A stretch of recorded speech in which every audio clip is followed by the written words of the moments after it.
Estamos começando mais um programa Evidências, na nossa constante busca por fatos que comprovem a veracidade histórica da Bíblia Sagrada. No programa anterior, tratamos um pouco sobre as supostas profecias que existem no mundo afora e como muitas delas chegaram aos limites do ridículo.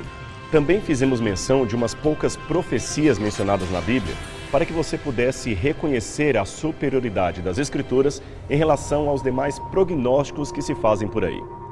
A Bíblia não é apenas um livro de curiosidades futurísticas, ela é a revelação do tempo profético de Deus. Uma demonstração da providência divina em meio aos negócios da humanidade. O interesse da profecia bíblica é mostrar Deus agindo e cumprindo o seu desígnio de salvar a humanidade sem desrespeitar o livre-arbítrio do ser humano. Aliás, erra feio quem pensa que profecias bíblicas têm a ver apenas com o futuro.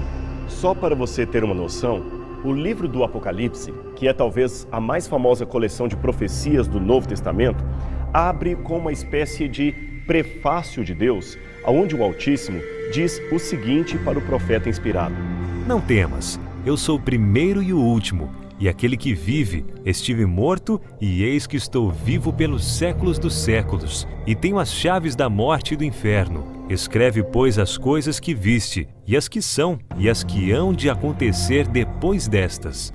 Apocalipse capítulo 1, versos 17 a 19. Você percebeu que curioso? Deus, através da pessoa de Cristo, se anuncia como o que vive, presente, o que esteve morto, passado, e o que continua vivendo pelos séculos dos séculos, futuro eterno. Depois, ao falar do conteúdo do oráculo, diz para o profeta João escrever as coisas que viu, passado, as que são, presente, e as que hão de ocorrer, futuro. Passado, presente e futuro. Esta é a linha normativa da revelação profética. É o condutor de tudo. Aliás, é o próprio Deus quem conduz todo esse esquema. Por isso, ele mesmo diz que é o primeiro e o último. Noutra passagem, Deus ainda afirma que é o Alfa e o Ômega, que seriam respectivamente a primeira e a última letra do alfabeto grego. E o que significa isso? Ser o primeiro e o último, o Alfa e o Ômega. Significa que Deus é o Senhor da história.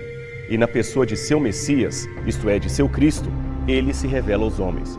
Por isso, a profecia bíblica revela não apenas o controle e a soberania de Deus sobre os eventos, mas também o ministério do Messias, que é Deus em forma humana.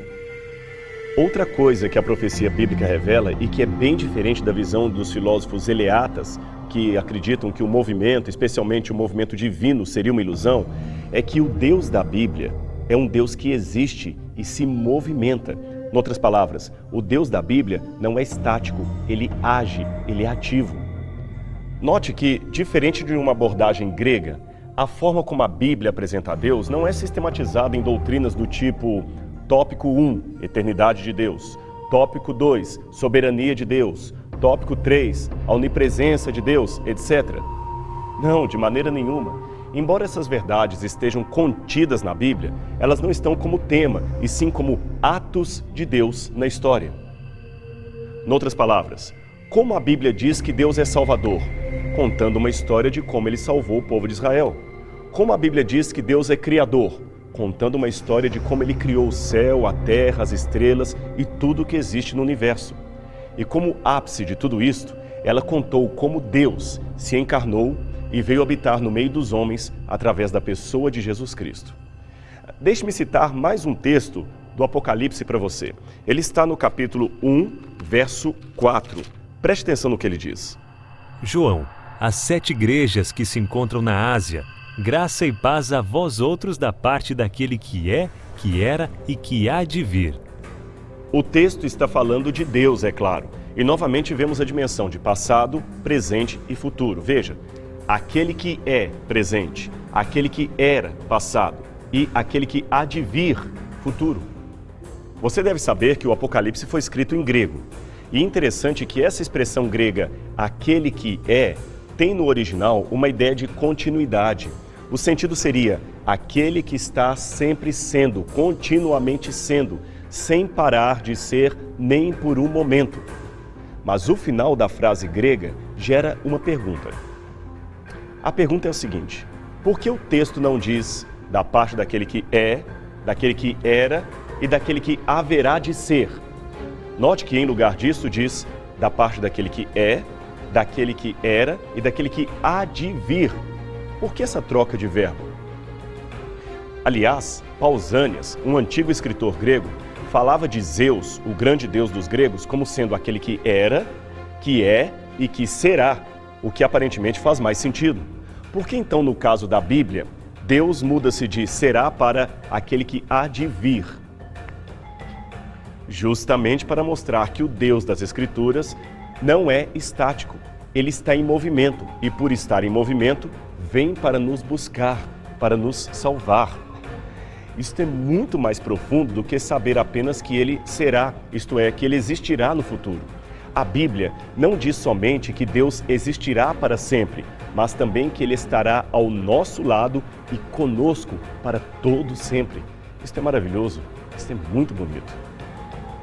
Bem, já que falamos do propósito histórico e não apenas futurístico da profecia bíblica, e já que falamos do Apocalipse e do Novo Testamento, que tal dar uma rápida olhada nas profecias do Antigo Testamento? Vamos então ver o livro de Daniel. Será uma visão rápida, de sumário mesmo. Veremos apenas um ou outro oráculo, mas espero que, através dela, você perceba como os exemplos dados diferenciam a profecia bíblica dos falsos oráculos que existem por aí e que mencionamos no programa anterior. Aliás, no programa anterior também fizemos um rápido aceno às profecias de Daniel. Agora então, vamos dar uma olhada em mais alguns detalhes deste livro profético. A história de Daniel inicia com os atos de um rei babilônico chamado Nabucodonosor.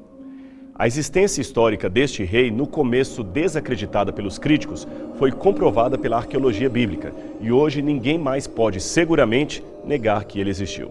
Esta pedra, preservada na coleção de Schoen, na Noruega, e recentemente publicada, mostra, conforme o desenho de Andrew George, a figura de Nabucodonosor erguendo a Torre de Babel.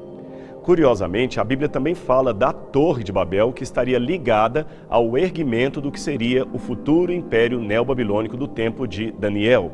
Por isso é interessante a descoberta de uma estela, isto é, de uma pedra comemorativa, onde o próprio Nabucodonosor pretende reconstruir a torre que antigamente fez parte da inauguração do seu império. E não somente isso, a arqueologia também comprovou que Nabucodonosor, de fato, cercou a cidade de Jerusalém, exatamente como diz a Bíblia, e que ele levou muitos judeus cativos para a Babilônia. Foi justamente numa dessas levas, mais precisamente em 605 a.C., que o profeta Daniel e seus companheiros foram levados para trabalhar na corte do rei. O cômputo dessas datas, para que você saiba, envolve não somente a cronologia bíblica, mas também a arqueologia e um estudo muito apurado. O estudo diz respeito aos tabletes cuneiformes da Babilônia, que mencionam ciclos astronômicos, eclipses e conjunções planetárias que hoje podem ser perfeitamente ajustadas pelos astrônomos ao tipo de calendário que usamos. Você está percebendo o sistema? O estudo das profecias bíblicas deve envolver, além da oração, é claro, uma pesquisa séria e meticulosa com rigor acadêmico. Também deve envolver espírito de humildade, desejo de aprender e, acima de tudo, iluminação do Espírito Santo de Deus. É bem diferente das crendices baseadas em prognósticos baratos e palpites arriscados que encontramos por aí. Numa ocasião, conforme o capítulo 2 do livro de Daniel, o profeta pôde comparecer pessoalmente diante de Nabucodonosor e revelar-lhe a verdade acerca dos futuros governantes do mundo. Ele previu com absoluta precisão o número e as características dos futuros impérios mundiais, desde os seus dias até o final dos tempos. Aliás, essa profecia é retomada nos capítulos 7 e 8, onde são dados mais detalhes, evidentemente em linguagem simbólica, mas com uma precisão histórica incrível. O que no início foi apresentado como uma estátua composta de vários metais, agora era mostrado como sendo animais simbólicos representando domínios mundiais.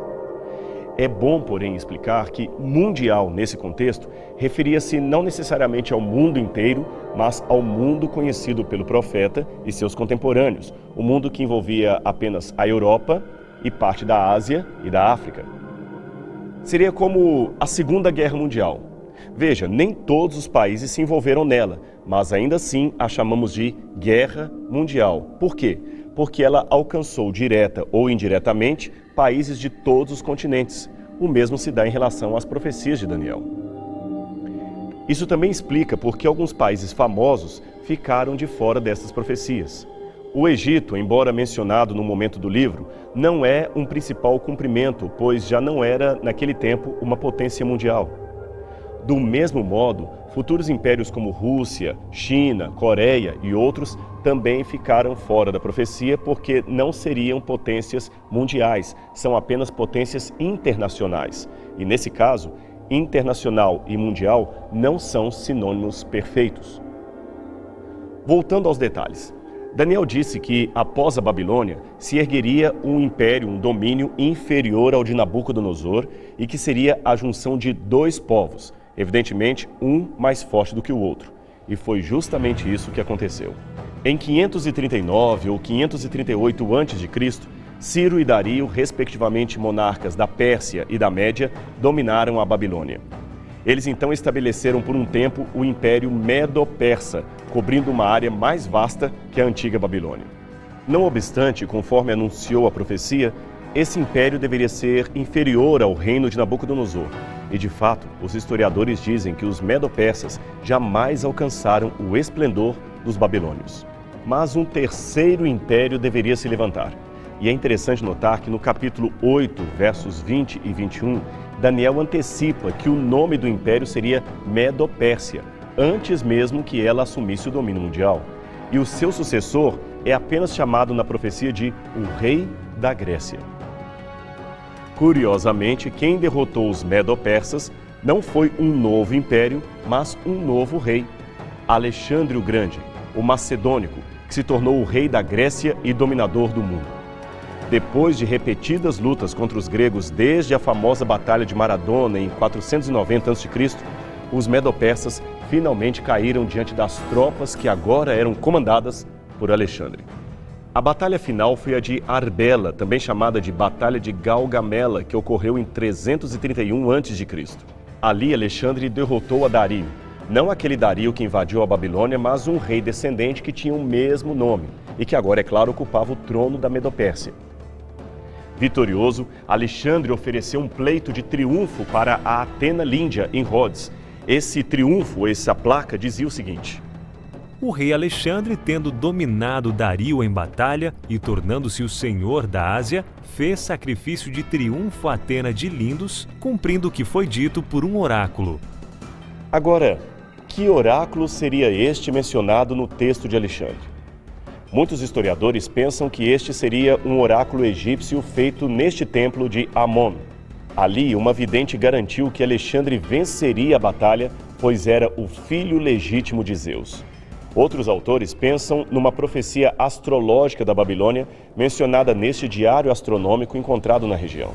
Esse diário astronômico também supostamente prediz as vitórias de Alexandre o Grande. Mas alguns historiadores ainda acreditam que, adicionalmente, exista uma chance de que Alexandre e seus homens, tendo passado pela Babilônia, tiveram conhecimento da fama de um falecido profeta judeu chamado Daniel, que anos antes havia previsto a chegada e a vitória dos gregos, e que esta profecia bíblica também poderia estar incluída no referido oráculo do texto de Atena. Não é uma certeza absoluta, mas é uma possibilidade muito interessante. Um outro detalhe curioso, desde a Batalha de Gaugamela, que deu vitória a Alexandre, foi o episódio envolvendo um sátrapa chamado Besso. Enquanto as tropas persas fugiam, Besso tomou covardemente a Dario e o matou. Ele certamente esperava uma recompensa de Alexandre, mas o que não sabia é que o conquistador macedônico tinha uma profunda admiração por seu inimigo Dario e que não suportava traições e covardias. Besso não só foi um covarde, mas um traidor, porque ele era um comandante persa e parente de Dario. Ao encontrar o corpo sem vida de Dario, Alexandre, segundo fontes antigas, ficou angustiado com o que viu. Ele não somente deu um sepultamento digno para o seu inimigo, como também vingou a sua morte. Um ano depois, ele humilhou a Besso publicamente e lhe executou perante o seu exército. Aqui as fontes antigas se contradizem. Rufus diz que ele foi empalado e esquartejado no mesmo lugar onde Dario foi morto. E uma outra versão diz que ele teve o seu nariz e orelhas cortados publicamente. Uma atitude dantesca para os gregos, mas comum para a lei persa que punia assim os traidores do rei. Uma outra versão ainda, de Apiano, diz que Besso foi torturado e decapitado em Ecbatana, e Plutarco, esse sim, oferece a pior de todas as versões. Segundo ele, Alexandre amarrou o corpo de Besso a 2 árvores envergadas. Depois mandou soltar as árvores e quando elas voltaram à sua posição original, o corpo do traidor foi dilacerado ao meio. Seja qual for a versão correta, estas descrições nos dão uma ideia do caráter temperamental de Alexandre que, somadas a outras informações, nos revelam que ali estava um homem, conquistador é verdade, mas um ser humano em conflito consigo mesmo. Tanto é que ele morreu sem conseguir deixar um substituto. Seu império, depois de muitas disputas internas, acabou não dominado por nenhuma outra nação inimiga, mas teve que ser dividido entre os seus 4 generais. Agora veja se isso não cumpre ao pé da letra a mesma imagem que a profecia nos oferece em Daniel, capítulo 8, versos 3 a 7. O profeta aqui descreve uma visão simbólica de uma luta entre animais. O carneiro, símbolo da Medopérsia, é atacado por um bode que é o símbolo da Grécia. Note que o bode tem um enorme chifre entre os olhos. Quanto a serem estes animais símbolos da Grécia e da Medopérsia, é o próprio oráculo que nos dá essa interpretação, conforme vemos em Daniel, capítulo 8, versos 20 e 21. Aquele chifre no meio dos olhos do bode seria ainda, de acordo com o oráculo, o primeiro, isto é, o mais poderoso rei da Grécia, no caso, Alexandre. E o verso 8, exatamente o verso 8, descreve o seu fim nestas palavras: na força do bode quebrou-se-lhe o grande chifre, e em seu lugar surgiram 4 chifres notáveis. Veja que não foi uma derrota causada por força externa. O chifre quebrou-se na sua força. E foi assim que Alexandre morreu, no auge das suas conquistas, talvez vítima de uma febre tifoide ou de bebedeira. Em seu lugar, como já dissemos, os 4 generais de Alexandre assumiram o controle do império, dividindo-o, é claro, em 4 partes, exatamente como afirmava a profecia bíblica. E se você percebeu, a profecia chama esses generais de chifres notáveis. Agora, perceba o que escreveu Apiano. Apiano foi um antigo historiador romano que escreveu acerca das conquistas de Alexandre o Grande. Veja como o que ele escreveu dá certinho com o que previu a Bíblia Sagrada. O império de Alexandre foi esplêndido em sua grandeza, em seus exércitos, no sucesso e rapidez de suas conquistas. Pouco faltou para ser invencível e sem rival à sua altura. Contudo, em sua breve duração, ele foi como um relâmpago brilhante. Embora repartido entre vários comandantes, mesmo as partes repartidas foram notáveis. O livro de Daniel ainda fala de um outro reino que sucederia aos gregos, no caso, o Império Romano.